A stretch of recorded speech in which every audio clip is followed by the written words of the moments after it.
I was in Temecula, lost in the mountains. My phone was almost dead. I was low on fuel. I had no idea where the hell I was.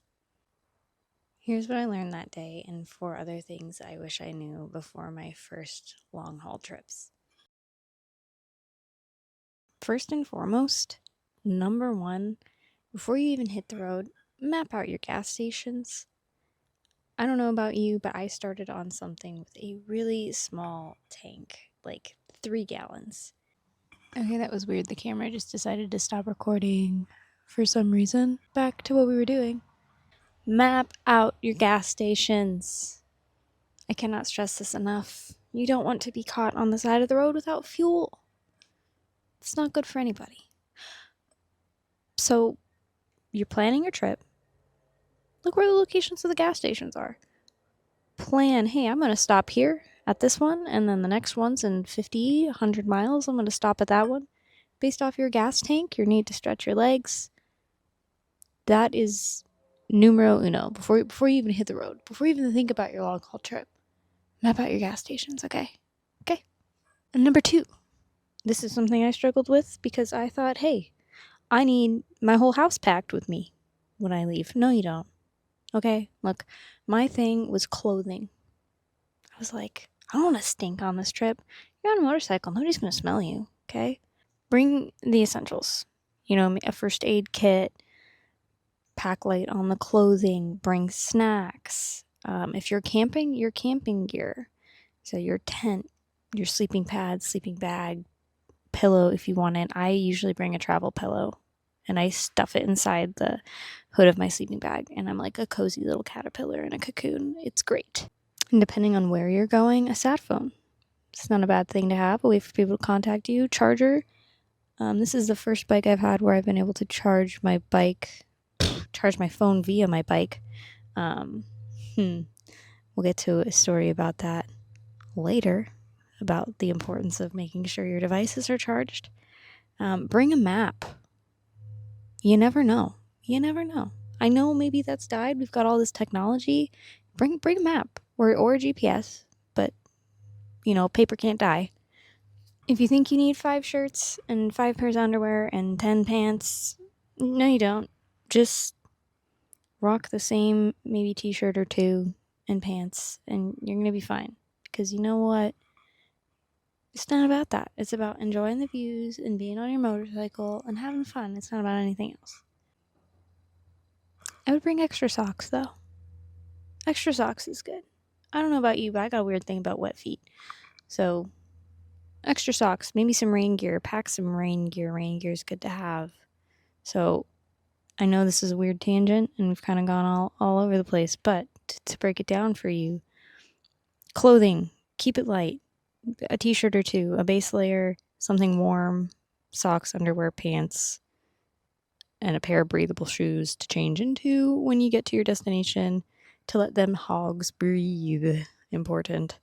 Your camping gear, keep it light. I like to look at the backpack, like bike packing stuff. I know it's meant for pedal bikes, but it works great for motorcycles too.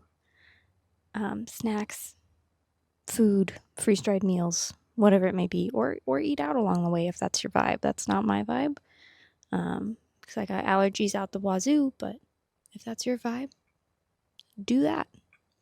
And this kind of segues into our next one, snacks and electrolytes, okay? It is so important to make sure you are eating, and I'm not talking about like greasy, gas station food along your trip. You need things that are going to fuel you. I love to make a trail mix and keep it in my bag with like variety of nuts, maybe a dried fruit. Sometimes I'll throw some chocolate chips in there if I'm feeling fancy, because chocolate makes everything better, and it's full of magnesium, which is good, and potassium. Depending on where I'm going, fruit. I do like fruit, so I'm thinking like an apple or a banana. And then electrolytes. I really like, there's this brand called Salt, SALTT. They make these electrolyte packets in a bunch of fun flavors. They have this like bomb pop, the red, white, and blue, the popsicle. It's really good. Tastes just like it. They have a blueberry slushy one that's really good. And then they have my favorite, which is groovy grapefruit. And let me tell you, you take a sip of it and you're like, wow, that's pretty groovy. Element is also another really good one that I've had. I don't like them as much as salt, but they are still pretty good, and it's what I started my electrolyte journey on. But let me tell you, there have been so many days where I've been riding and it's hot, and those have saved me from a oncoming headache. They are great and cured the thirst. So good to have. So to wrap it up, snacks, make sure you're eating something good. Yeah, stop and enjoy the local eats and stuff, but also make sure you're fueling yourself with things that are going to fuel you, not greasy, gross things that maybe make you want to stop at the nearest gas station in 20 minutes. You know what I mean? So, snacks. Keep some quality snacks in your bag or your tank bag. You got a tank bag. Oh, here's the third one. Travel. Yeah. So that takes longer when you're on a bike. Think like 30% longer. So if you're like, oh, it's going to take me 2 hours to get here, psych. Try 2.5, 3 hours. Okay. I don't know why. Maybe it's the more stopping for gas and stuff. That's probably it. It's actually probably the stopping more often for gas. Not to mention traffic. Sometimes you get stuck in traffic, but that's the same with a car. But having to stop more often for gas to stretch your legs. I stop and look at the sights more when I'm on a bike. Usually it's because I'm like, oh, my bike would look pretty there. Let me take a picture of it. But it does take about 30% longer for you to get from point A to point B. So when you're planning your trip and you're like, okay, 8 hours, I can knock that out in a day, maybe plan that it's going to be around 10 or 11 and space out, some rests and stops in between all that because you're going to need it.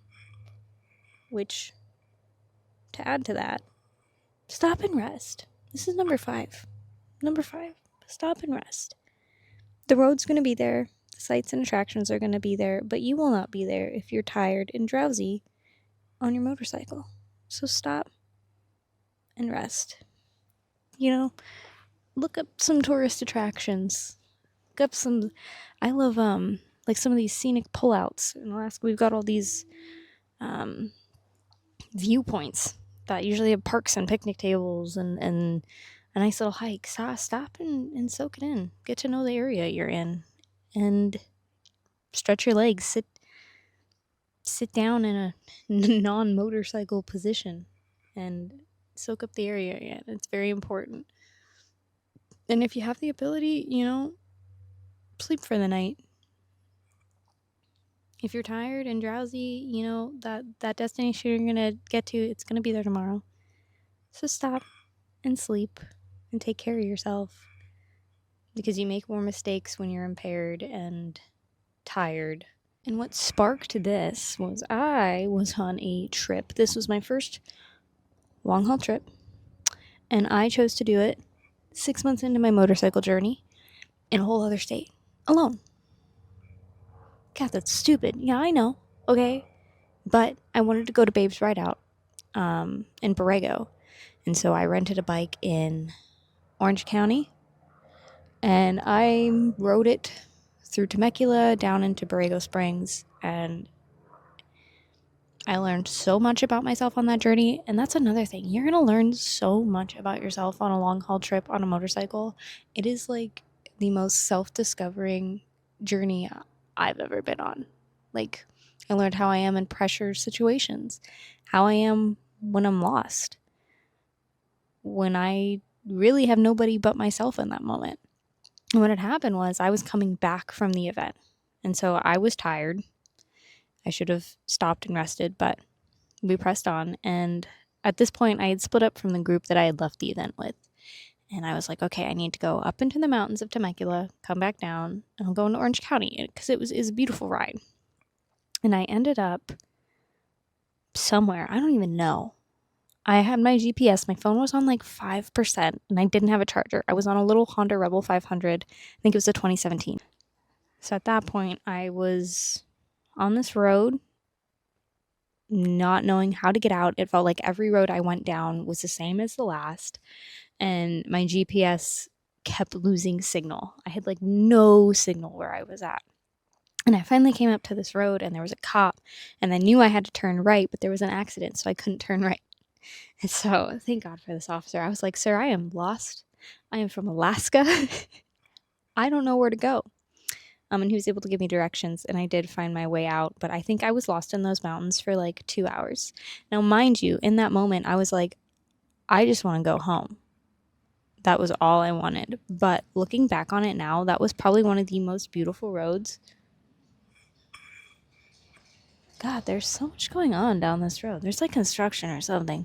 But that was one of the most beautiful roads I have ridden on. There was a tree tunnel. I rode through an orange orchard at one point, and it smelled so good. So in the moment, I was a little scared. I was not going to get out of those mountains. But looking back, I'm like, that really built some character. I was able to calm myself down. I'm like, hey, we're going to get out of this. And I got out of it. And this all just came from poor planning. Like, if I would have planned better, no, I would not have necessarily had that, like, self-discovery moment. But you never know what's going to happen. You never know. There might be an accident on the road that you're supposed to take, and you got to take another one. You know, life happens. So, moral of the story, don't be like me and end up stranded in the mountains. Like, really plan your stuff. For that trip, I overpacked. I way overpacked. I did bring electrolytes. I did not bring enough snacks. And I didn't stop and rest as often as I should have. And I didn't map out my trip well enough. Like, I did a little bit, but not well enough. But this was my first big girl trip on a motorcycle, and it was built for me to learn. So, and I still take long ones, and I'm like, I forgot this, I forgot that, I should have done this. You learn as you go. But hopefully this helps you learn some of the things that I did the hard way, so you don't have to. And to add to that, for some reason the camera kept cutting out and my outro got deleted. So what I was gonna say is, tell me something that you've learned on a long haul trip, something that has seasoned you as a biker, and you know, things that you now will not forget because you had to learn the hard way. This was kind of a one-shot video, so it's not the cleanest, but I got the point across what I was trying to talk about. So I really appreciate you watching, and I hope you got something out of it. But yeah, sound off below. Let me know what you've learned going on some of these longer trips, and how far have you gone? What's been your longest trip? Where'd you go? Thanks for watching. Maybe subscribe.